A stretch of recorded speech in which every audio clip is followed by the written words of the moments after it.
Barrister साहब ये बताई दीजिएगा कि एक ऐसी सूरत हाल के अंदर वे so much is at stake और इसको मुकम्मल तौर पर जो है इसको स्क्वीज किया जा रहा है, पॉलिटिकली फायदा भी उठाया जा रहा है, नफरत अंगेज तकारीर भी हुई हैं उधर, उनको पूरा टाइम दिया जा रहा है इंडियन टेलीविजन के ऊपर, पूरी उसकी ब्रॉडकास्टिंग हुई जा रही है, मेन स्ट्रीम मीडिया उसकी कवरेज कर रहा है। सो ये prolong period of civil unrest तो हम नहीं सर उसके मुत्तहम्मिल ना। अब आप जानते हैं कश्मीर बनेगा पाकिस्तान, ये तो धड़क है उस इलाके की sir. So what went wrong where? देखिए, बिल्कुल कश्मीर कॉज के लिए हम बिल्कुल कश्मीरियों के साथ हैं और that's very near to our heart and very dear to our heart.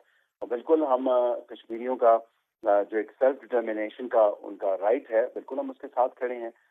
यहाँ पे ये बात भी कहना जरूरी है, मैं इस तमाम तर मामले के ऊपर समझता हूँ कि अब जो बॉल है वो जॉइंट एक्शन कमेटी के कोर्ट में है, बिकॉज हुकूमत ने तो तमाम तर जो लचक है वो दिखाई है और 90% मुतालबात में जो आप अगर आप मुझे इजाजत दें कथा कलामी माँ बैरिस्टर साहब, पिछले साल भी आप लोगों ने सब कुछ प्लेटर पे रख कर दिया था, पूरी एंगेजमेंट हुई थी, उनका यही मुद्दा रहा है कि ये सिर्फ कागजाती वादे रह गए, एक्चुअली उसके ऊपर अमर दरामद सिद्के दिल से हुआ ही नहीं मुकम्मल तौर के ऊपर। So the problem is in implementation.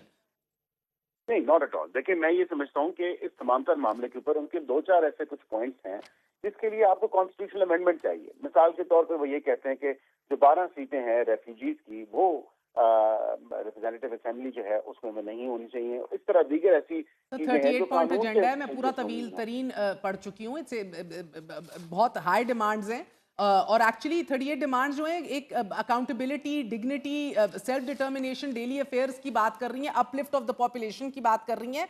So a lot of these are very fair demands at this point and I understand कि आप लोग मान जाते हैं, इम्प्लीमेंटेशन का इशू है। अदील वड़ाइच हमारे ब्यूरो चीफ भी हमारे साथ मौजूद हैं। अदील बताइएगा कि बड़ी टाइट रोप है जो हुकूमत अभी जिस पे वॉक कर रही है, पिछले साल भी इन लोगों ने डिमांड्स मानी थी और इस साल भी मान रहे हैं, मगर मसला तो असल अमल दरामद का है ना सर, कि जो 38 पॉइंट एजेंडा है वो तो सिस्टमैटिक अपलिफ्ट और चेंज की बात कर रहा है, एक बड़ी पूरी सोसाइटी मुतहर्रिक हो गई है वहां। तो मुझे बताइएगा कि अभी अगली नशिस्त कल एक और लगने जा रही है, हमें बैरिस्टर साहब बता रहे थे, आज कोई हतमी फैसला नहीं निकलने के इम्कानात? जी, आज तो कोई इम्कानात नहीं नजर आए और अगली नशिस्त होगी, लेकिन कम अज कम ये है कि मुज़ाकरात की मेज पे दोनों फरीकैन जो हैं वो जरूर आ गए हैं। और असल में ट्रस्ट डेफिसिट का ज़ाहिर है इशू तो है, और जिस तरह आपने पहले बताया भी कि दिसंबर 2024 में जब ये मुतालबात सामने रखे गए थे तो हुकूमत ने काफी सारे मुतालबे मान लिए, लेकिन इस वक्त मसला ये है कि जिन मुतालबात को इन्होंने सर फहरिस्त रखा हुआ है, जिसमें वो मखसूस नशस्तों की कमी चाहते हैं, और वो जो 12 की नशस्तें हैं उनमें कमी चाहते हैं, और जो प्रोटोकॉल और दीगर जो अखराजात हैं, इमरात हैं, उनके पहले इक़्तिदार की मरात में भी कटौती चाहते हैं। सो अगेन इट्स अकाउंटेबिलिटी का भी बहुत बड़ा इशू है ना सर, उसके ऊपर किस तरह इनको राजी किया जाएगा? इसमें बहर देखें, इसमें जो इनके इस वक्त सर फहरिस्त मुतालबात है ना, उसमें फौरी हल बज़ाहिर इसलिए भी नजर नहीं आता कि उसमें लेजिस्लेशन होनी है, उसमें स्ट्रक्चर तब्दील होना है, उसमें उनके आइन में तब्दीली होनी है, वो नशिस्तों को अगर कम करना है तो वो ओवरनाइट नहीं हो सकता। बाकी जो दीगर मामलात हैं वो इतने बड़े शायद मामलात अब रहे नहीं, उसमें मुतमिन करना हुकूमत के लिए भी शायद इतना मसला नहीं है। मिसाल के तौर पे जो बिजली की फराहमी है, ये तो उस वक्त से सस्ती तरीन बिजली की फराहमी की जा रही है, लेकिन वो कह रहे हैं जी बिजली की तरसील का मसला है, बिजली की अवेलेबिलिटी का मसला है, लोड शेडिंग का बहुत बड़ा मसला है। बिल्कुल। और कहा जा रहा है जी कि और हालांकि उस वक्त से सब्सिडाइज दरों पे इंतहाई इस खिते का पूरा कंपैरिजन करें तो इंतहाई सस्ता आटा जो है वो फराहम किया जा रहा है, लेकिन उसको जी क्वालिटी का इशू बनाया गया। लेकिन ये वो चीजें जिसपे एड्रेस किया जा सकता है, जिस मामले को उन्होंने इस मरतबा सारे फहरिस्त रख लिया है, उस मामले को एड्रेस करना जो है उसमें इनको जाहिर है इंतजार तो करना पड़ेगा।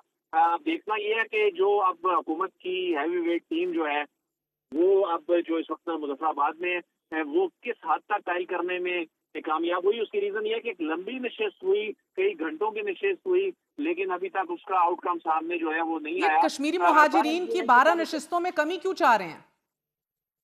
जी, वो ये कहते हैं कि जो मुहाजिरीन की 12 नशिस्तें हैं, ये इन नशिस्तों को इस्तेमाल करते हुए यहाँ का जो पॉलिटिकल डायनामिक्स है उस पर असरअंदाज हुआ जाता है, इन पर अखराजात आते हैं।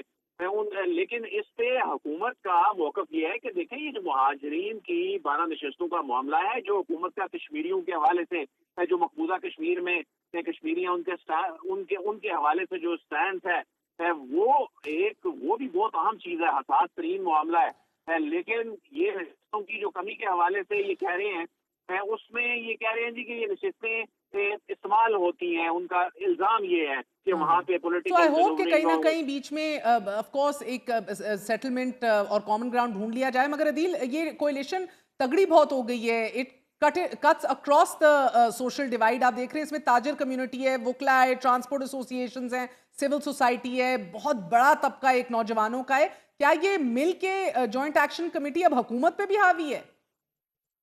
देखिए, इसमें अलमिया ये हुआ है कि इसमें पॉलिटिकल लीडरशिप उस तरह से नजर नहीं आ रही। इसमें बहुत सी ऐसी तंजीमें हैं और उन तंजीमों में जो खदशा है, जो इतलात भी है, जो इंटेलिजेंस रिपोर्ट्स भी हैं, उसमें शायद कुछ ऐसे अनासर भी इसको मिस यूज करने की कोशिश कर रहे हैं।